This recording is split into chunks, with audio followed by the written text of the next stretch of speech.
Assalamualaikum teman-teman, terima kasih sudah menonton video ini.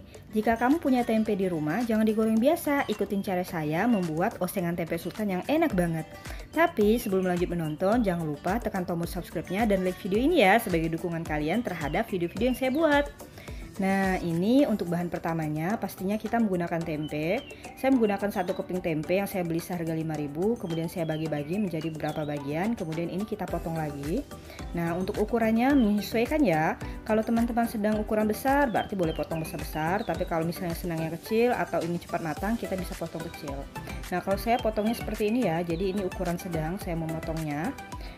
Oke, kita lanjut potong semuanya. Ini tempenya udah selesai ya teman-teman. Kita potong. Nah, ini pastikan gak ada yang menempel atau bergempet. Jadi, nah kita pisah-pisahin seperti ini. Nah, untuk tempenya udah beres. Sekarang kita ambil tadi alas talen yang kita gunakan untuk memotong tempe. Nah, ini untuk toppingnya saya gunakan beberapa cabai besar. Ada cabai merah besar dan juga cabai hijau besar. Untuk cabai merahnya kita potong-potong memanjang seperti ini ya. Serong memanjang seperti ini, sama cabai hijaunya juga. Oke, untuk cabai hijau, cabai merah dan tempenya udah siap. Sekarang kita akan proses pembumbuan. Nah, ini tempenya agar gak hambar dan rasanya tuh jadi gurih, saya tambahkan kaldu ayam. Nah, sekitar 1 bungkus kaldu ayam, bebas merek apa aja yang ada di rumah boleh digunakan. Nah, ini kita ratakan, menaburkan kaldu ayamnya. Nah, ini yang bikin nanti tempenya tuh enak dan gurih banget teman-teman. Kemudian, nah ini kita goyang-goyang seperti ini. Ini adalah cara untuk meratakan semua kaldunya agar terkena di setiap potongan-potongan tempe. Nah, ini kita goyang-goyang seperti ini. Kalau menggunakan tangan atau jari juga boleh. Tapi kalau nggak mau tangannya kotor, bisa seperti ini, udah cukup. Jadi nanti kaldunya tuh akan menempel ke sisi-sisi tempenya. Oke, ini udah selesai untuk tempe dan juga untuk cabenya. Sekarang kita akan bikin bumbu. Sediakan 1 ulekan, kemudian saya masukkan sekitar 20 butir cabai rawit dan juga 10 siung bawang merah serta 3 siung bawang putih. Nah, ini untuk bumbu halusnya ya. Ini akan saya tumbuk, tapi kita menumbuknya juga nggak usah sampai halus-halus banget. Nah, jika udah seperti ini udah cukup, jadi kita tampakkan helaian-helaian cabai dan juga bawangnya. Oke, kita akan lanjut ke proses berikutnya.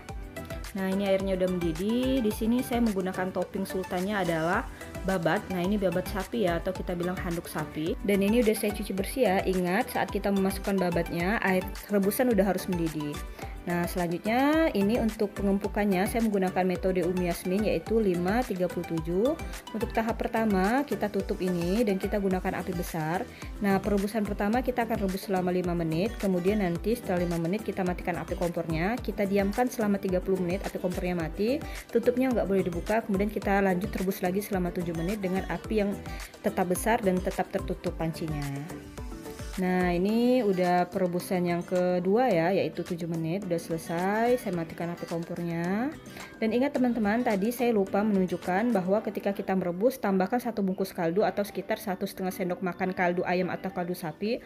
Agar apa? Agar babatnya ini tuh nggak hambar dan nggak tawar. Jadi babatnya ini udah gurih banget. Oke teman-teman, ini babatnya akan saya tiriskan airnya, kemudian kita potong-potong dan kita akan lanjut ke proses berikutnya.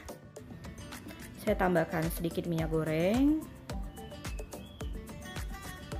Kemudian kita biarkan minyak gorengnya sampai panas ya. Gunakan api lumayan besar nggak apa-apa. Nah, ini udah panas, langsung aja saya masukkan tadi tempe yang udah kita bumbuin. Ini tempenya udah gurih banget. Kita masak tempenya kayak kita grill gitu ya. Jadi ini minyaknya sedikit banget. Nah, sambil kita balok-balik, kalau udah berwarna kecoklatan seperti ini udah cukup. Kita sisihkan tempenya, kita pisahin dari minyaknya. Nanti minyaknya akan kita pakai lagi ya, kita bisa gunakan untuk menumis bumbu.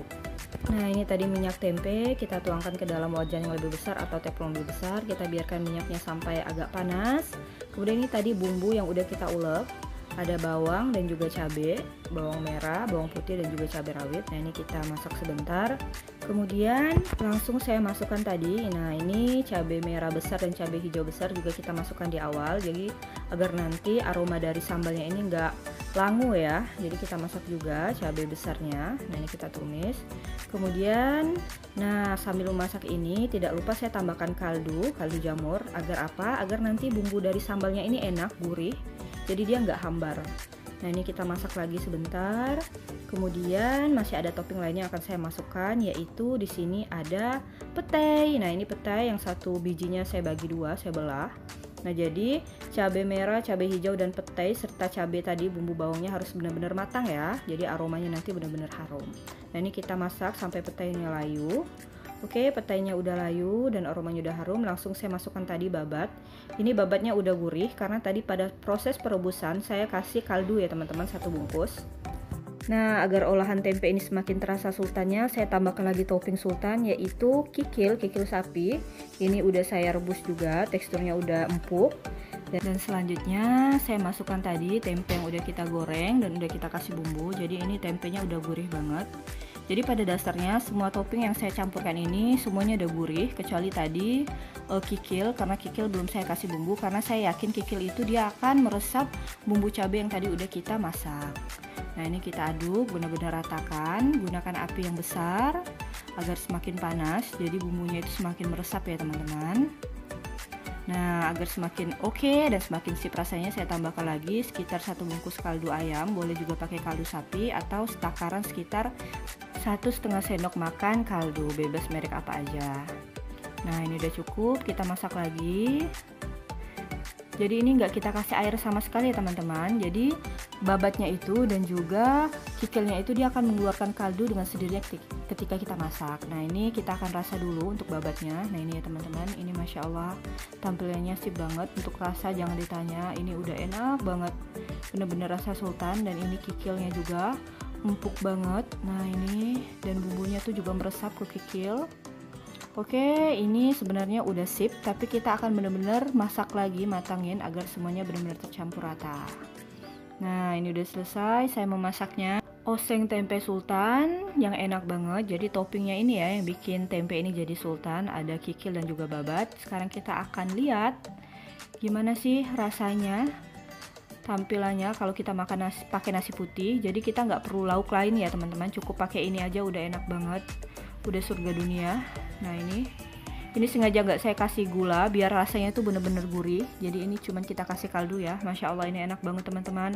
Buat makan siang, makan malam, makan sore, buat menu arisan, buat menu hajatan, ini cocok banget. Dijamin semua tamu, semua undangan, semua orang pasti suka dengan menu osengan tempe sultan ini. Buat teman-teman di rumah jangan lupa cobain ya, karena ini beneran enak dimakan pakai nasi putih yang hangat.